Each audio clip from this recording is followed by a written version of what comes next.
Hello மக்களே, நான் miss welcome to Vijay stock and welcome to another video.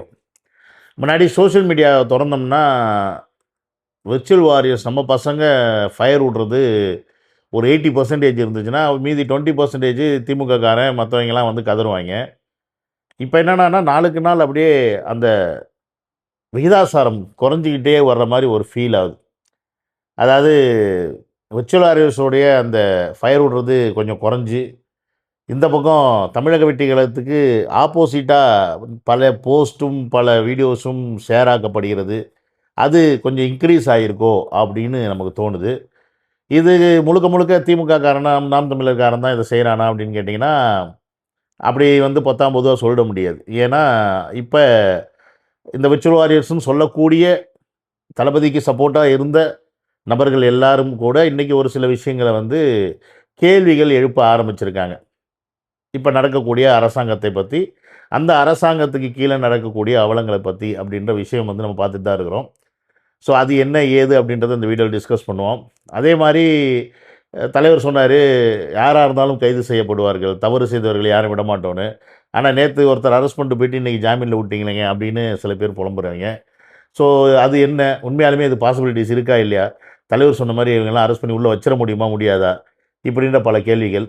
அதுக்கப்புறமா வந்து பார்த்திங்கன்னா ஒரு முக்கியமான ஒரு நில சுரங்கம், அந்த சுரங்கத்துக்கு அனுமதி வந்து முடிஞ்சு போன அனுமதியை எக்ஸ்ட்ரா 1 இயர் வந்து எக்ஸ்டெண்ட் பண்ணி கொடுத்துருக்கு இது நம்மளுடைய அரசு அப்படின்ற மாதிரி கன்னியாகுமரியில் பல பேர் கொந்தளிச்சிருக்காங்க.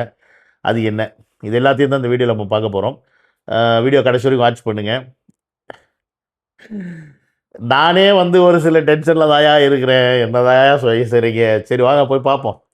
என்னோடய சேனல் யாராவது ஃபஸ்ட் டைம் வரீங்க அப்படின்னா சப்ஸ்கிரைப் பண்ணிவிட்டு பெல் பட்டனை ப்ரெஸ் பண்ணுங்கள், ஷேர் பண்ணுங்கள், மறக்காமல் கமெண்ட்ஸ் வந்து போட்டு விட்டு செல்லுங்கள்.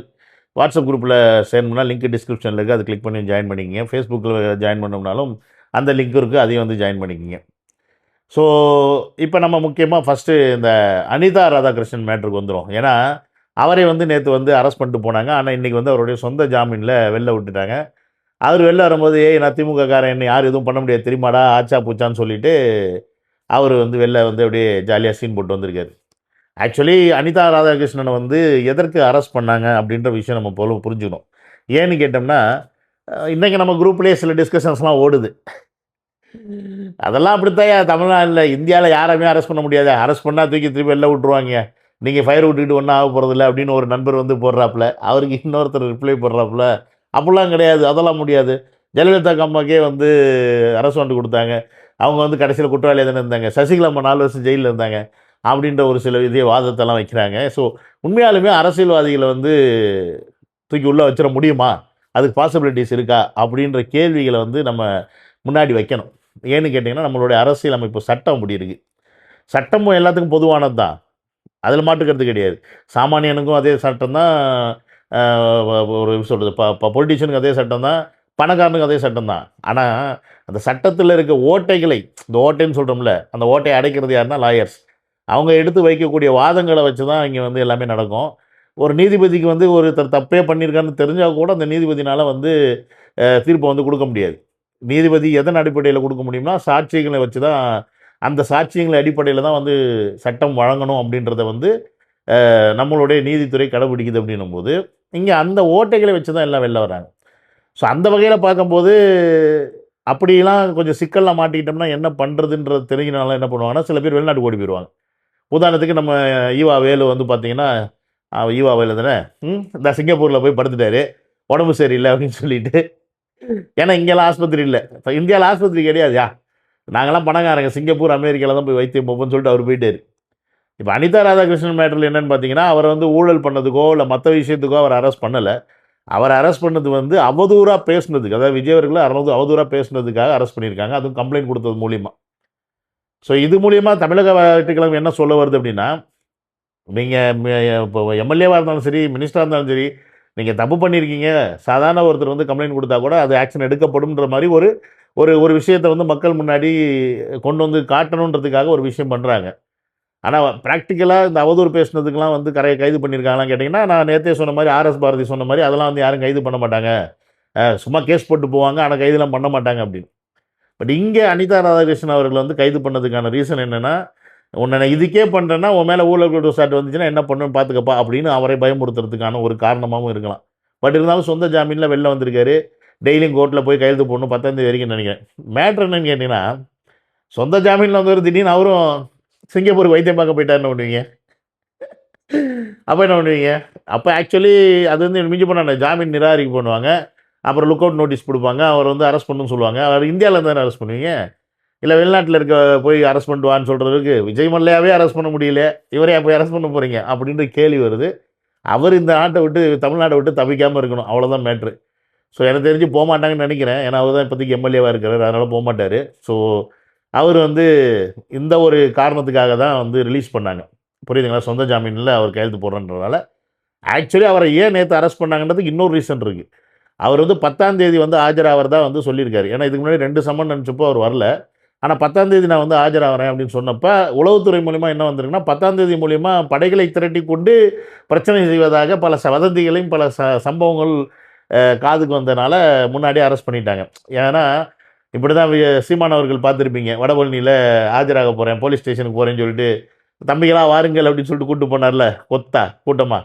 எந்த மேட்டருக்கு? நம்ம விஜயலேசக்கா மேட்டருக்கு. ஸோ அந்த மாரி இவரும் வந்து கூட்டங்களை சேர்த்து பிரச்சனைகள் உண்டாக்கக்கூடாது அப்படின்றனால, இல்ல கலவரங்கள்லாம் வந்துடக்கூடாதுன்றதுக்காக, முன்னாடியே வந்து அரெஸ்ட் பண்ணி ஆஜர்படுத்திட்டாங்க. கோர்ட்லயும் ஜட்ஜ் என்ன பண்ணிட்டார், சொந்த ஜாமீன்ல அனுப்பிட்டார். ஸோ இனி அவர் அங்க இருக்கிறார். ஸோ அவ்வளோதான் மேட்ரு. அப்ப இங்க உண்மையாலுமே அரசியல்வாதிகள் கைது செய்யப்பட்டால், அவர்களுடைய அடுத்த ஒரு நிமிஷமே ஜாமீன் கிடைச்சிருதே. நமக்கெல்லாம் பொதுமக்கள், சாதாரண மக்கள்லாம் கிடைக்கலன்னா, வேணுமா டப்பு? அந்த மாரி லாயர்கிட்ட போய் பேசணும். அதுக்கு அவசரமா அந்த கேஸ வந்து விசாரிக்கிறதுக்கு நம்ம அந்த பதவியில இருக்கணும். அந்த மாரி சில சலுகைகள்லாம் இருக்கு. இப்ப நீங்க பார்த்துருப்பீங்கள்ல, கலைஞர் இறந்தப்ப அவருடைய சமாதிய வந்து அம் அ என்னது மெரினா பீச்ல அடக்கம் பண்ணணுன்றதுக்காக ஒரே நாள்ல எல்லாம் கேஸ போட்டுலாம் எமர்ஜென்சியா போட்டு வழக்குல தீர்ப்புலாம் வாங்கிட்டோம் இல்லையா? ஸோ அந்த மாரி சலுகைகள் வந்து சாதாரண மக்களுக்கு இருக்குமானா இருக்காது. அதெல்லாம் நமக்கெல்லாம் சுத்தமா அதில எதிர்பார்க்க முடியாது. அது பணம் படைத்தவர்களுக்கும், பதவி படைத்தவர்களுக்கும் மட்டுமே. மத்தபடி சட்டம் எல்லாருக்கும் சமம் தான். இத புரிஞ்சுக்கிட்டீங்கன்னா சரி. அப்புறம் இப்ப இந்த வீடு இடிக்கப்பட்ட சம்பவம். பூந்தமல்லியில பார்த்தீங்கன்னா, ஒரு 8 வீடோ, 10 வீடோ வந்து இடிச்சிருக்காங்க. அத நீங்க பார்த்தீங்கன்னா தெரியும் இந்த இமேஜ்ல. ஸோ, அப்ப இந்த வீடு இடிச்சதுக்கு இப்ப எல்லாரும் அங்க புலம்புறாங்க. நாங்க இதுக்கு தான் ஓட்டு போட்டோமா, நாங்க வந்து இதுக்காக தான் உங்கள சிஎம் ஆக்கணுமா அப்படின்னு சொல்லி நெறைய பேர் சொல்றீங்க. அப்ப இது உண்மையாலுமே அரசுக்கு தெரியாம இது நடந்துருச்சா? அப்படின்னு கேள்வி கேட்டா, தெரியாம நடந்துருச்சுன்னு சொன்னோம்னா, அப்ப இது வந்து விளங்காத அரசு அப்படின்றது நம்ம உத்தரவுக்கு உரிமையாயிரும். தெரிஞ்சே நடந்துச்சுன்னா, ஏன் விட்டீங்க? அப்படின்ற கேள்விக்கு பதில் சொல்ற மாரி இருக்கணும். ஆனா இது 2மே இப்ப நமக்கு இல்ல. டீட்டெயில் இல்ல. அதாவது அரசு தரப்புல இருந்து எந்த ஒரு விளக்கமும் குடுக்கல. ஆனா இடிச்சவங்களுக்கு இடிச்சதுக்கு என்ன விளக்கம் குடுத்துருக்காங்கன்னா, கோர்ட் ஆர்டர் வந்துருச்சு. நாங்க பலமுறை நோட்டீஸ் குடுத்தும், இவங்க வந்து கேட்கல. இவங்க வந்து புறம்போக்கு இடத்துல இருக்கிறாங்க. அதான் அரசு இடத்துல இவங்க இருக்கிறாங்க. அதனால நாங்க இடிச்சுட்டோம் அப்படின்னு சொல்லி, நேத்து அந்த விஷயத்த வந்து பதிவு பண்றாங்க. இது பிராக்டிகலா வந்து அரசாங்கம் நெனச்சா தடுத்துற முடியுமா அப்படின்னு கேட்டீங்கன்னா, ஒரு அரசு நெனச்சுச்சுன்னா இத தடுக்க முடியாது.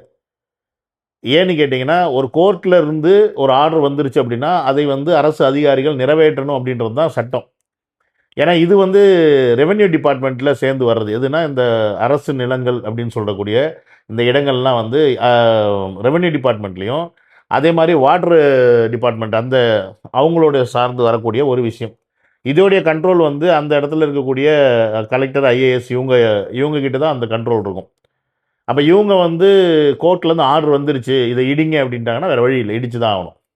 இத அரசு நிறுத்த முடியும். எப்படி நிறுத்த முடியும்னா, கோர்ட்ல போயிட்டு இவங்களுக்கு நாங்க மாற்று இடம் குடுக்கணும். அதுக்கு கொஞ்சம் கால அவகாசம் வேணும். அதுவரைக்கும் அவங்க தங்கிக்கிறதுக்கு இடம் குடுங்க அப்படின்னு சொல்லி, கோர்ட்ல இருந்து ஆர்டர் வாங்குறதுக்கான வாய்ப்பு இருக்கே ஒழிய, டைரக்ட்டா போயிட்டு இவங்க நிறுத்துங்கன்னு சொல்லி நிறுத்த முடியாது. பட் அஃப்கோர்ஸ் ஒரு எம்எல்ஏவோ, ஒரு மினிஸ்டரோ வந்து இன்ஃப்ளூயன்ஸ் யூஸ் பண்ணி, அவங்க இன்ஃப்ளூயன்ஸ் யூஸ் பண்ணி, கொஞ்சம் நீங்க ஐஏஎஸ் கிட்ட இல்ல அங்க இருக்க ரெவென்யூ டிபார்ட்மெண்ட்ட பேசி கோர்ட் ஆர்டர் வந்தாலும் பரவால்ல. நீங்க கொஞ்சம் வெயிட் பண்ணுங்க. நாங்க கோர்ட்லேருந்து பெர்மிஷன் வாங்கிட்டு வரோம்னு சொன்னோம்னா, கண்டிப்பா செய்ய தான் போறாங்க. பட் இங்க கொஸ்டின் என்ன அப்படின்னா, இந்த விஷயம் தமிழ்நாட்டில இருக்கக்கூடிய தமிழக அரசு, இப்ப இந்த இந்த டிபார்ட்மெண்ட்டுடைய மினிஸ்டர் காதுக்கு போச்சா, போலையா? ஆர்டர் வந்துருச்சு, நாங்க இடிக்க போறோம் அப்படின்ற இன்ஃபர்மேஷன் குடுத்தாங்களா, குடுக்கலையா? இப்படின்ற எந்த டீட்டெயிலுமே நமக்கு இதுவரைக்கும் சரியா தெரியல. ஏன்னா, அந்த ஏரியாவுடைய எம்எல்ஏ யாருன்னு பார்த்தீங்கன்னா, டிஎம்கே காரன். புரியுதுங்களா? அப்ப அந்த ஏரியால இருக்க டிஎம்கே எம்எல்ஏ வந்து டிஎம்கேனா, அந்த எம்எல்ஏக்கு தெரியாம இது நடக்க போறது கிடையாது. அப்ப இத கண்டிப்பா அந்த எம்எல்ஏ வந்து தடுக்கணும்னு நெனச்சிருந்தா தடுத்துருக்கலாம். இல்ல தடுக்க வேண்டாம். இது மக்கள்கிட்ட ஒரு பெரிய இம்பாக்ட் உண்டாகட்டும். தமிழக அரசு மேல கெட்ட பேர் வரணுன்றதுக்காக சைலன்ட்டா இருந்தாரு. இல்ல அவர் மூலியமா தான் மூவ் ஆகி வேகமா இது செஞ்சாங்க அப்படின்னாலும் ஆச்சரியப்படுறதுக்கு இல்ல. ஸோ எண்ட் ஆஃப் த டே இந்த விஷயத்தில் நமக்கு ஒரு விஷயம் கிளியராக புரியல. இது தமிழக அரசுக்கு தெரிஞ்சு நடந்துச்சா, இல்லை தெரியாமல் நடந்துச்சா? இந்த அதிகாரிகள் இன்ஃபர்மேஷன் கொடுத்துட்டு செஞ்சாங்களா, இல்லை கொடுக்காம செஞ்சாங்களா? இப்படின்ற டீட்டெயில் நமக்கு தெரியல. ஸோ இந்த டீட்டெயிலாம் தெரியாமல் நம்ம அவங்கள வந்து குறை சொல்ல முடியாது. அட் த சேம் டைம் பொதுமக்களாகிய நாமளும் அரசு இடத்துல பொதுவாக இருக்கக்கூடிய இடங்களில் நம்ம ஒரு வீடை கட்டிவிட்டு 10 வருஷம் 15 வருஷம் நாங்கள் வாழ்ந்துட்டு இந்த இடம் எனக்கு தான் சொந்தம் அப்படின்னு சொன்னால் அது சரியாக ஆகாது. ஏன்னா அது நீர்நிலைகள் சம்மந்தப்பட்ட இடமா இருக்கலாம், அதில் வேறு ஏதாவது ஒரு திட்டங்கள் அரசு வச்சுருக்கலாம். ஆனால் அரசு மாறிட்டு இருக்குன்றதை நீங்கள் தான் புரிஞ்சுக்கணும். ஏன்னா நம்ம தான் மாற்றுறோம். 5 வருஷத்துக்கு ஒரு வாட்டி நம்ம தான் ஓட்டு போட்டு நம்ம மாற்றுறோம். அப்படின்னும்போது ஒவ்வொரு வாட்டியும் அரசியல் கட்சிகள் வரும்போது அந்த அரசியல் கட்சிகள் காசை வாங்கிக்கிட்டு சில அட்ஜஸ்ட்மெண்ட் பண்ணுறாங்க. இப்போ இங்கே இந்த அரசு வந்து என்ன பண்ணுது, அந்த அட்ஜஸ்ட்மெண்ட் பண்ணுறதுக்கு ரெடியாக இல்லை அப்படின்ற ஒரு சுச்சுவேஷனில், அதாவது அரசு நிர்வாகத்தில் வந்து நான் காம்ப்ரமைஸ் பண்ணிக்க மாட்டேன் அப்படின்ற ஒரு பாயிண்டில் தலைவர் இருக்கிறார், விஜய் அவர்கள் இருக்கிறார், முதல்வராக இன்றைக்கி இருக்கார். அப்போ அந்த அரசு நிர்வாகத்தில் இப்போ இது வந்து கோர்ட்லேருந்து ஒரு ஆர்டர் வருது, அரசுடைய ப்ராப்பர்ட்டியை பொதுமக்களாகிய நாம் ஆக்கியபைட் பண்ணியிருக்கோம் அப்படின்னா அது தவறு தான். அதை வந்து இடிச்சு தான் ஆவாங்க. நம்ம என்ன பண்ண முடியும்? நான் இவ்வளோ நாள் வரி கட்டினேனே, நான் இவ்வளோ நாள் கரண்ட் பில் கட்டினேனே அப்படின்னா, எல்லாம் கட்டினீங்க ஆனால் பட்டா இருக்கா? அப்படின்ற அடுத்த கேள்வி வரும்.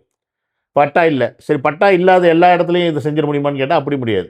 முக்கியமான சில இடங்கள் அதுக்கு வந்து கவர்மெண்ட் நிர்ணயிக்கிறது.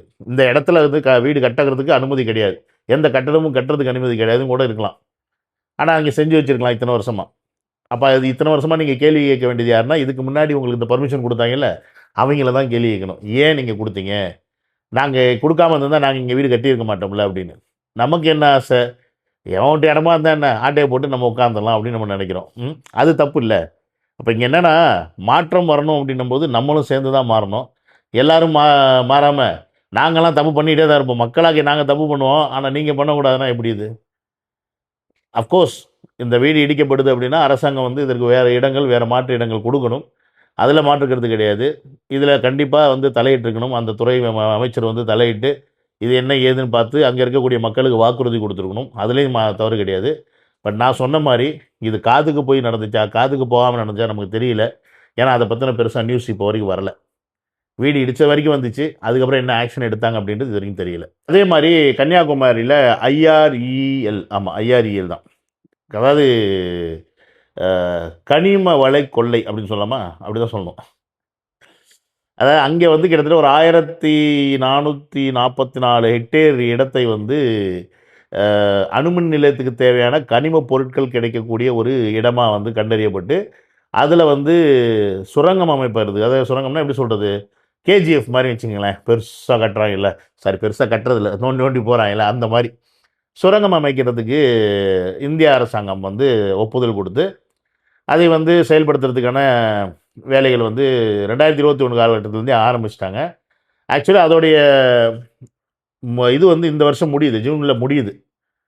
இதை வந்து தடுக்கணும், இதை நிறுத்தணும். இது வந்து நம்மளுடைய கன்னியாகுமரியுடைய ஒரு எப்படி சொல்கிறது, அந்த நிலம் வளம் எல்லாமே மொத்தமாக போகுது, தமிழ்நாட்டுக்கு மிகப்பெரிய பாதிப்பை உண்டாக்கக்கூடிய இந்த திட்டத்தை நிறுத்தணும் அப்படின்னு சொல்லிட்டு தமிழக வெற்றிக் கழகம் சார்பாக தான் தீர்மானமும் போட்டாங்க. தமிழக வெற்றிக் கழகம் சார்பாக தான் வந்து இதை வந்து தடுத்தணும்னு சொல்லி போட்டிருக்காங்க. ஆனால் என்ன மேட்டர்னு பார்த்தீங்கன்னா, அடுத்த ஒரு வருஷத்துக்கு இதை எக்ஸ்டெண்ட் பண்ணலாம் அப்படின்னு சொல்லிட்டு இப்போ தமிழக அரசுலேருந்தே வந்து போயிருக்கு அப்படின்ற ஒரு நியூஸ் வந்து பரவலாக வந்துச்சு. பட் இப்போ இந்த கனிம வளம் அப்படின்னும்போது இதற்கு யார் இப்போ அமைச்சராக இருக்கான்னு பார்த்தீங்கன்னா, டிவிகே பிரபு அவர்கள் தான் அமைச்சராக இருக்கிறாங்க. நேற்று வரைக்கும் என்ன நியூஸ்ன்னு பார்த்தீங்கன்னா, இது வந்து பர்மிஷன் கொடுத்துட்டாங்க, இது வந்து நம்மளுடைய இப்போ தமிழக வெற்றி கழகம் வந்து மாநில பாஜகவுடைய கைகோர்த்து கொண்டு செய்கிறதா அப்படின்ற மாதிரி நியூஸ் விட்டாங்க. பட் இப்போ நமக்கு லேட்டஸ்ட்டாக கிடைச்ச தகவல் படி இதை வந்து நிறுத்துவதற்கான எல்லா வேலையும் செய்கிறாங்க அப்படின்றத மாதிரி நான் கேள்விப்பட்டிருக்கேன். ஐ திங்க் டிவிகே பிரபு அவர்கள் மூலிமா இதற்கான ஒரு பதில் வந்து இது இயங்காது அப்படின்ற மாதிரி ஒரு விஷயம் நான் கேள்விப்பட்டிருக்கேன். பட் அஃபிஷியலாக எனக்கு இன்னும் டாக்குமெண்ட் நான் பார்க்கல. பட் எனக்கு தெரிஞ்ச இது நடக்கிறதுக்கான வாய்ப்பு இல்லை, நடக்க விட மாட்டாங்க. ஏன்னா இது நடந்தால் மிகப்பெரிய கெட்ட பேர் தமிழக அரசுக்கு வரும். கன்னியாகுமரி சைடில் ஒட்டுமொத்தமாக அது மக்களை பாதிக்கும் அப்படின்ற ஒரு திட்டம் அப்படின்றனால, ஆல்ரெடி தலைவர் வாக்கு கொடுத்துருக்காருன்றனால இந்த திட்டத்தை எக்ஸ்டெண்ட் பண்ணுறதுக்கான வாய்ப்புகள் மிக மிக மிக குறைவு. அநேகமாக இது எக்ஸ்டெண்ட் பண்ணக்கூடாது, தேவையில்லை. நம்மளை பொறுத்த வரைக்கும் இயற்கை வளம் கெடாமல் என்ன மாதிரியான டெவலப்மெண்ட்டும் பண்ணலாம், அது தவறு கிடையாது. இண்டஸ்ட்ரியல் டெவலப்மெண்ட் பண்ணுறியா பண்ணிக்க, ரோடு போடுறியா போட்டுக்க, பாலம் கட்டுறியா கட்டிக்க, என்ன வேணால் பண்ணு. ஆனால் மக்களை பாதிக்கிறதுக்கோ மண் வளத்தை நீர் வளத்தை நம்மளுடைய வளத்தை பாதிக்கக்கூடிய எந்த திட்டங்களையும் தமிழக அரசு ஒத்துக்கக்கூடாது அப்படின்றதையும் நான் இந்த வீடியோவில் ஸ்ட்ராங்காக வைக்கிறேன். ஸோ இந்த வீடியோ உங்களுக்கு பிடிச்சிருந்துச்சி அப்படின்னா நீங்கள் லைக் பண்ணுங்கள், சப்ஸ்கிரைப் பண்ணுங்கள், ஷேர் பண்ணுங்கள். போகிற போக்கள் பார்த்தா தமிழக வெற்றி கழகத்தில் நடக்கக்கூடிய நிகழ்வுகளிலே நம்ம வந்து இன்னும் கொஞ்சம் கூர்ந்து கவனிக்க வேண்டியிருக்கு. காதுகளுக்கு பல செய்திகள் பல வாராக வந்து கொண்டே இருக்கிறது. இதை எல்லாத்தையும் நம்ம வந்து தலைவர்கிட்ட கொண்டு போய் சேர்க்க வேண்டிய கடமை நமக்கு இருக்குது. ஏன்னு கேட்டிங்கன்னா, நான் இந்த வீடியோவில் பேசுனது விஜய் அப்படின்ற அந்த ஒற்றை நபருக்காக. அவர் சிஎம் ஆகணும் அப்படின்றதுக்காக தான் கடந்த 2 வருடத்துக்கு மேலாக நான் பேசிகிட்டு இருக்கேன். கட்சி ஆரம்பிக்கிறது முன்னாடிலேருந்து. நான் ஆசைப்பட்ட மாதிரி அவர் சிஎம்மும் ஆயிட்டார். ஆனால் எப்படிப்பட்ட சிஎம்மாக இருக்கணும்னு ஆசைப்பட்டோமோ அப்படிப்பட்ட சிஎம்மாக அவர் செயல்படணும் அப்படின்னா அவருக்கு கீழே இருக்கக்கூடிய நபர்களும் அதே மனநிலைமையில் இருக்கணும். அந்த மனநிலைமையிலிருந்து பல பேர் மாறிக்கொண்டு போகிறார்களோ அப்படின்ற ஐயங்களும் ஏற்பட்டு கொண்டிருக்கிறது. அவர்களும் மாறி போனார்கள் என்றால் அவர்களுடைய முகத்தையும் தோலுரிக்கப்படும் அப்படின்றதுலையும் மாற்றுக்கிறது இல்லை. அதே நேரத்தில் வந்து இந்த மாதிரி சில விஷயங்கள் சில சம்பவங்கள்லாம் வந்து தலைவர் கவனத்துக்கு போகுதா அப்படின்ற சந்தேகமும் நமக்கு வந்து வருது. ஏன்னா இந்த ஒரு குற்றச்சாட்டை வந்து பார்த்தீங்கன்னா கடந்த கால ஆட்சியில் ஸ்டாலின் அவர்கள் ஆட்சி பொம்மை ஆட்சி, அதிகாரிகள் தான் வந்து தமிழ்நாட்டை வழிநடத்தி போனார்கள், ஸ்டாலின் இல்லை அப்படின்ற மாதிரி ஒரு குற்றச்சாட்டு வச்சாங்க. இப்போ அதே ஒரு குற்றச்சாட்டு வந்து தமிழ்நாட்டில் வந்து வர ஆரம்பிச்சிருக்கு, எழ ஆரம்பிச்சிருக்கு. அப்படின்னும் போது இங்கே தமிழ்நாட்டில் அதிகாரிகள் தான் ஆள்கிறாரா இல்லை நாமல் தேர்ந்தெடுத்த தலைவர் விஜய் அவர்கள் ஆள்கிறாரா அப்படின்ற கேள்வி மக்கள் மனசில் வந்துடக்கூடாது. அது வராமல் பார்த்துக்க வேண்டியதுக்கு வேலை தான் இந்த எம்எல்ஏக்கள், மினிஸ்டர் இவங்க எல்லாருமே. அப்போ இவர்கள் சரியாக செயல்படலை அப்படின்னா இந்த கேள்வி ஆட்டோமேட்டிக்காக வந்துடும். யார் அதிகாரிகள் செயல்படுறாங்களா இல்லை விஜய் அவர்கள் செயல்படுறாரான்னு, விஜய் அவர்கள் கவனத்துக்கு போதா இல்லை போகலையா அப்படின்ற கேள்விகள் வர ஆரம்பிச்சிடும். அந்த மாதிரி கேள்விகள் பல பேருக்கு நிறையா வந்துக்கிட்டு இருக்கு. அப்படின்றதுல மாற்றுக்கிறது கிடையாது. எனக்குமே கூட சில நேரங்களில் சில சந்தேகங்கள் வந்துக்கிட்டு இருக்கு. ஏன்னா நமக்குன்னு சில பர்சனல் விஷயங்கள்லாம் இருக்கும்ல, அந்த பர்சனல் விஷயங்கள்லேயே நீங்கள் வந்து கான்சன்ட்ரேஷன் பண்ண மாட்டீங்க, நீங்கள் வந்து ஒரு ஒரு கவனிப்பு கொடுக்க மாட்டீங்க அப்படின்னா சாதாரண பொதுமக்களுக்கு நீங்கள் எப்படி பண்ணுவீங்க அப்படின்ற கேள்விகள் வருது. இந்த கேள்விகளுக்கான பதிலை கூடிய சீக்கிரம் நான் கண்டறிவேன். அதையெல்லாம் உங்களிடம் வந்து விவரிப்பேன் அப்படின்றதுல மாற்றுக்கிறது கிடையாது. ஓகே கைஸ், ஸோ இதோட இந்த வீடியோ முடிச்சுக்கிறேன். Love you all, take care, bye by.